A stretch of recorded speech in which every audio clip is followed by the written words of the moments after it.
Assalamualaikum warahmatullahi wabarakatuh. Saya Arif Rahmadi dengan NPM 22313016. Di sini saya ingin presentasi tentang kode etik pengguna teknologi informasi. Yang pertama itu apa itu kode etik tentang teknologi informasi. Yang pertama itu pengguna informasi teknologi itu pedoman yang mengatur perilaku dan tanggung jawab bagi individu yang menggunakan dan mengelola teknologi informasi. Maksudnya itu kita menggunakan teknologi informasi itu bisa kita atur sendiri, itu bisa buat kita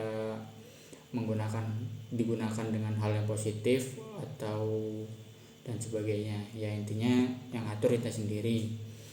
Tujuan utama untuk memastikan bahwa teknologi informasi digunakan dengan cara yang etis, aman, dan bertanggung jawab.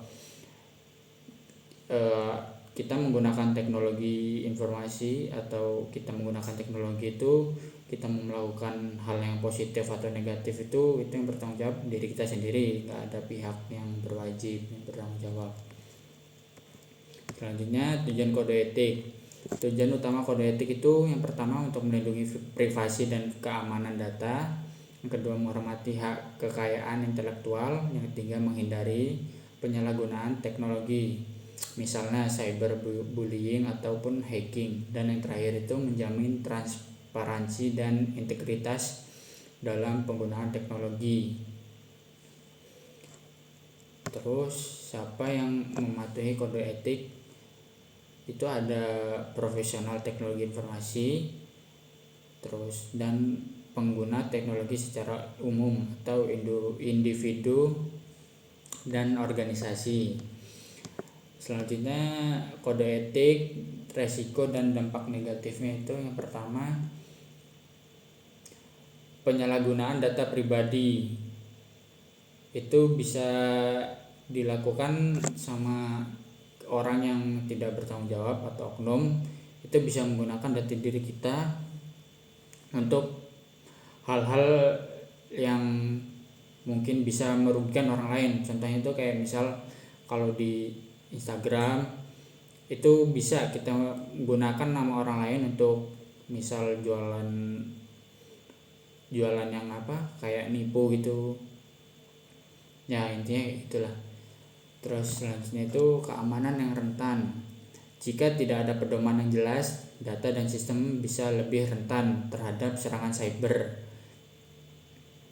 Nah, itu kita ambil contoh kemarin sistem Spada itu mungkin datanya itu mungkin ya masih belum termasuk yang aman, masih bisa diretas orang dan disalahgunakan. Itu contohnya yang kemarin baru-baru ini. Terus selanjutnya itu ada cyberbullying dan trolling. Tanpa kontrol etis, perilaku negatif seperti cyberbullying dapat merajalela di platform digital. Terus dan penyalahgunaan teknologi itu penggunaan teknologi yang tujuannya itu nggak sah, seperti kayak kita ngehack akun orang atau kita buka situs video online, itu bisa jadi. Dan banyak sih contohnya itu kayak kita bisa nyebarin berita-berita palsu, berita-berita hoax, itu termasuk penyalahgunaan teknologi informasi.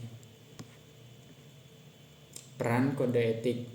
Bagaimana kode etik mengurangi resiko dan dampak negatif? Pertama itu keamanan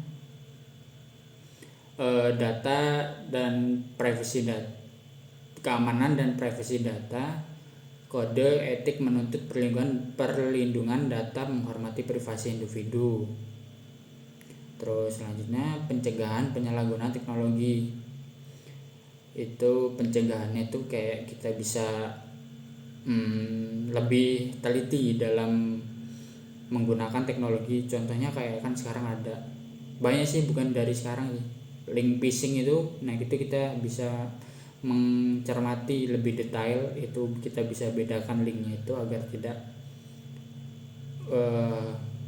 tidak merugikan diri kita sendiri. Itu karena kayak link phishing itu bisa orang lain bisa masuk ke data diri kita Terus praktik yang lebih aman, mendorong pembuatan sistem yang lebih aman dan transparan. Dan yang terakhir itu ada pengawasan dan akuntabilitas, menyediakan pedoman untuk tindakan yang harus diambil jika terjadi penyalahgunaan. Nah, ini ada contoh positif negatifnya. Yang pertama itu contoh positifnya di keamanan data penggunaan. Sebuah perusahaan teknologi besar yang mematuhi kode etik untuk menjaga data pelanggan sehingga menghindari kebocoran data. Itu kita bisa ambil dari m-banking mungkin ya, m-banking atau aplikasi e-money yang lainnya seperti Dana itu. Terus habis itu yang terakhir penanganan kasus cyberbullying. Platform sosial media yang memberlakukan kode etik yang ketat untuk menangani cyberbullying dan melindungi data.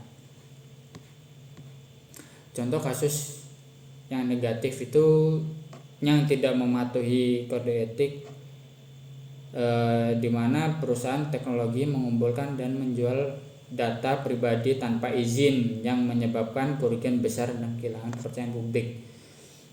Itu kayak setiap developmentnya itu kayak megang data diri kita, tapi di perusahaannya itu nggak tanggung jawab. Ya oknumnya bisa menjual data diri kita yang sudah tercantum di sesuatu aplikasi itu. Terus selanjutnya manfaat kode etik. Yang pertama itu untuk individu mengurangi resiko pelanggaran privasi. Terus meningkatkan kepercayaan terhadap pengguna teknologi informasi. Terus bagi yang selanjutnya itu bagi organisasi, meningkatkan reputasi dan citra perusahaan dan menghindari potensi hukum litigasi terkait penyalahgunaan data. Dan yang terakhir itu bagi masyarakat, menciptakan lingkungan teknologi yang lebih aman dan adil, mengurangi insiden negatif seperti penipuan online, peretasan atau hacking, dan kekerasan dunia maya. Sini kesimpulannya kode etik itu pengguna teknologi informasi sangat penting dalam menjaga penggunaan teknologi yang aman dan etis dan bertanggung jawab.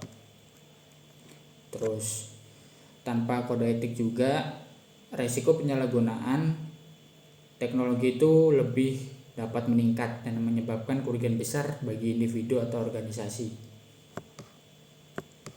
Dengan kita mematuhi kode etik, kita dapat menciptakan dunia digital yang aman, sejahtera, terpercaya, dan bertanggung jawab. Tuh. Sekian dan terima kasih. Wassalamualaikum warahmatullahi wabarakatuh.